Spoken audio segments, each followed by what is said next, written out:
Okay, Good afternoon, everyone. My name is Sheldon, Day Chief. And this afternoon, I've agreed to do a short little video to really explain what's going on the reserve. As everybody knows, we've had several settlement agreements. One was the agricultural assets settlement agreement, but everybody kept asking if it was for the cows and plows. We were told it wasn't.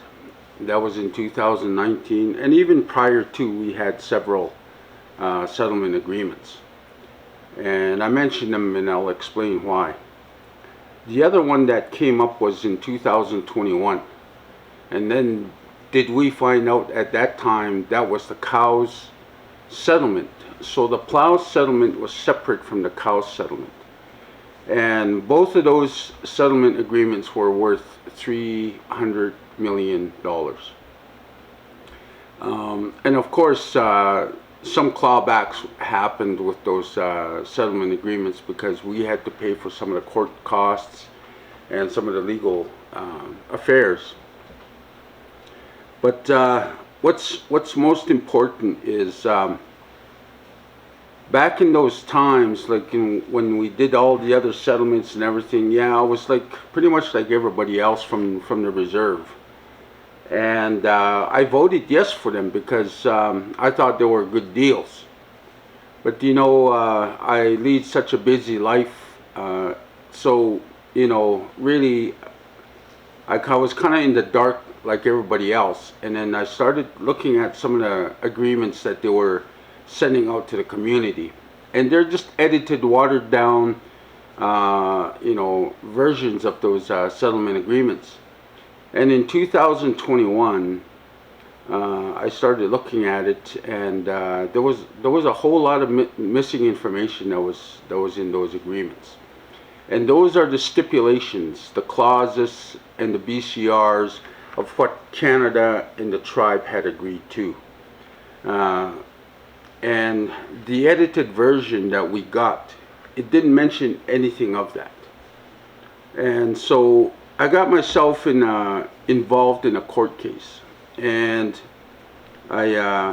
before I even got to that point, I had phoned or emailed Paul Reed of the Walsh Wilkins law firm. And I asked for the full version of that agreement.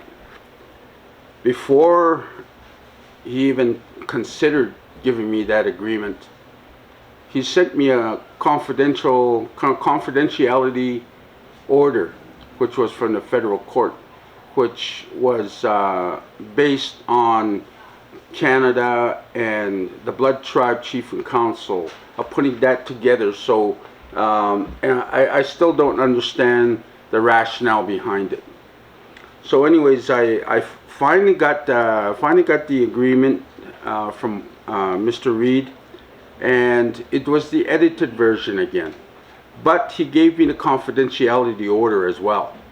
He, gave me that first. I had to prove that I was a Blood Tribe member and all of that stuff before I even got the edited version. And I emailed him back and I said, hey, look, I was looking for the real version of it.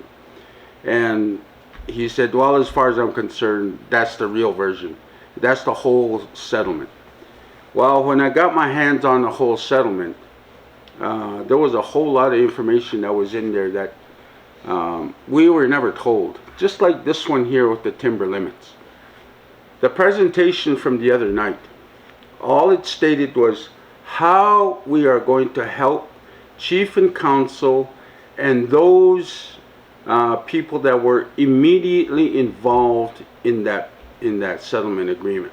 How we can help them finish the deal, get the money. And the plan that they had put out to the people at that meeting, not one thing was for us, the people. It had outlined how many things that they were going to spend money on, this and that, but not one thing was for the people. The other thing that was very definitely missing was those things I'm talking about today, is those stipulations and those BCRs. Why I mention those is, like I said, those are the details of the settlement agreement of what Council and Canada had agreed upon. See, in the 2021, Canada was released on some very important facts that deal with myself, my children, my grandchildren, and I use myself for that because there are things that were Canada was released on that I had no say on. And those things that they were released on are life-changing to my future, to my kids' future, and my grandkids, and to their kids that aren't even thought of yet. So when I saw that, I got involved in the court case, and we've struggled paying our lawyer and stuff like that, but we are going into a hearing, so that truth is going to come out. Listen, I know family blood is thicker than water, and when push comes to shove, we as family members, we stick together and we help each other out. But this is not a personal thing. It's not. What you saw the other night was a group of people that were concerned about what was going on. They were concerned about their treaty rights, their land, for their kids. Some of those people there have very young kids and children, and I know that because I know them personally. I was verbally attacked on social media, saying that I was the instigator, that I was a hypocrite because I pray for people, and and all of that kind of stuff. But in reality, to the person that verbally attacked me, it's not a personal thing, because what's going on right now, what's being agreed upon, is affecting everybody, including you and your children. So people have to think about those things. And you know what? I want to mention this. I hope you can see it clear. This in itself is outlines who is eligible and who is ineligible to hold office. It also stipulates in there what gives them the right to hold office, and to gives us the right as the people to remove chief and council. It's right in here. And like all things that are on the reserve, every program that is operating on the reserve, it's all based on Gainaisini and the Elders' Declaration. If you haven't read it, read it. And that document says Blood Tribe is operating under our customs and beliefs, traditional customs and beliefs, and that the land was set aside for all of us, for the use of all of us. And that's how they're supposed to work. Okay, so let me say this, and again, this is not a personal attack, but anybody can see this. There's one family that's controlling everything. You look at the chief. You look at their lawyer, who was a judge. You look at those trustees who was presenting at the other night. Those are all family. You look at the ones that are running tribal government. Those are family of those individuals. So, in essence, Kistunnon, we as the people are kind of left out here, and the families are running everything over here. And we don't see any advancement. I know I probably am running out of time, but I'm going to reiterate, this is not a personal attack. If you guys really truly want to know the details of those settlements, go to the office, go to tribal government, go to the Walsh Wilkins office, ask for that, because The edited version of the 2021 agreement is only 48 pages, I believe. The real agreement has over 400 pages. It gives you the history, what happened in the court, all that hidden information, those clauses, all of that stuff is included. It's over 400 pages. This timber limits, do we know what they agreed upon? Have you seen the document, the full document that states what Canada and the Blood Tribe agreed on? What is costing us? Or is that payment just a payment of loss of use? What happens to the land when we get that payment? Do we let it go? Does Waterton own it or Canada own it? Because right now, these settlement agreements that are happening, basically Canada is paying off our leadership, our elected, for the money, and then they pretty much release Canada from that obligation, that ownership of our land. That's what we stand to lose in a lot of these settlement agreements. So nothing here that's being done and said is a personal attack. I used the example of buying a vehicle the other night as a response to the whatever heckling you want to call it that on social media. I used the example of buying a vehicle. If you want to go buy a vehicle, whether it's used or whether it's for parts or if it's brand new, a person is going to ask questions about those specific items. If that car, you go there and you look at it, you ask questions about it, you talk to the individual. He basically sells you the car, and then you come to an agreement. Okay, well, you sign a bill of sale, and you have an understanding what that car has gone through or what it has to offer you. What is left of the life of that vehicle? Just like the parts in a brand new vehicle, it protects you. It protects you from any libel suits or maybe getting your money back or anything like that. It's the same thing with these settlement agreements. Why would we vote yes when we don't even know what we're giving up? Why would we vote yes if one of the stipulations is we're going to lose our land?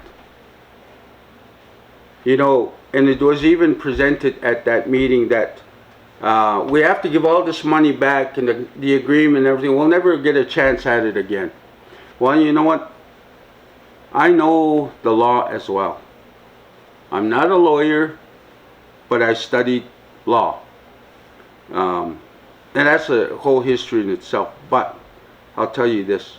Through these settlement agreements, Canada has admitted what they did to us and how they took that land.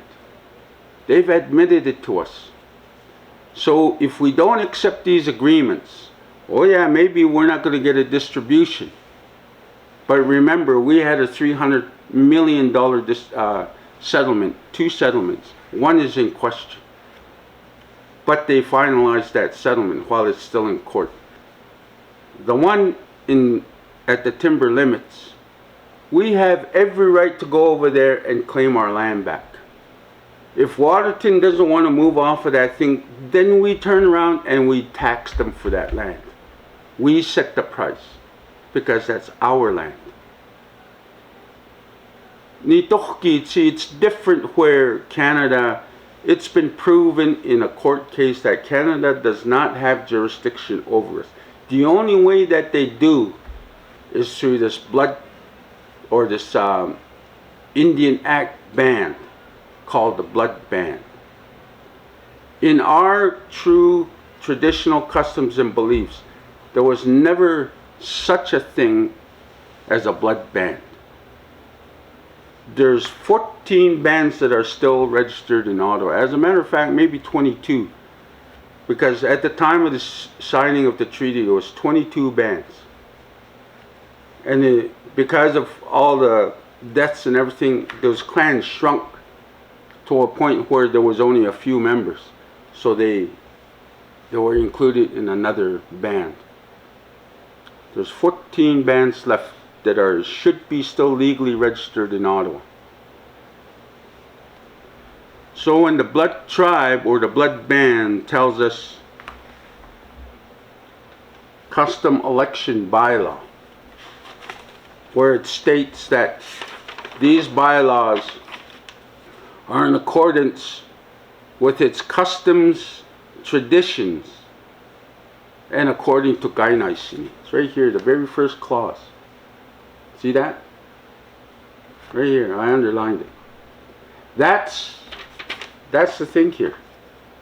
They based these things on our customs. And we say we have treaty arguments. While Canada already has an upper leg on us, because the blood ban is not a treaty ban. It's an illegal creature of statute. And you heard it the other night, those people that were representing those 14 bands. Representing. Because they know the history of our system. But I'll say this, there are things that are stipulated in this custom election bylaw. There are things that are stipulated, and even how accountable and transparent our elected are supposed to be to us. It's called the oath of office. And if you message me, through social media, and you ask for that, I'll send it to you. Because I know I still have mine. And the copy I'm going to send you are word for word. And they outline how they're supposed to be transparent to you. How they're not supposed to work against anybody or to feel any ill feelings towards anybody or to blacklist anybody or to refuse them anything because they're asking for the truth. That's what it outlines there. They're supposed to, they signed that document and they swore on a Bible. Some of them took the pipe, but those are the things that should not keep those oath of office and those code of ethics. That's what binds, and that's what chief and council are supposed to follow.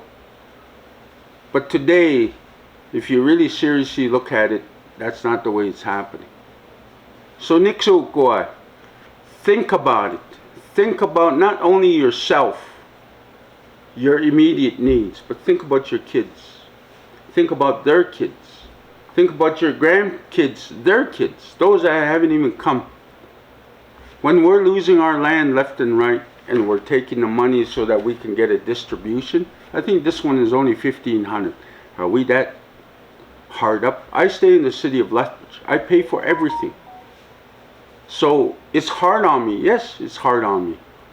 But I'm not willing to give that hardship to that settlement, to agree with that settlement, just so I could get a few measly dollars. That's $49 million that they're agreeing upon. Where's that $300 million? What's left of it?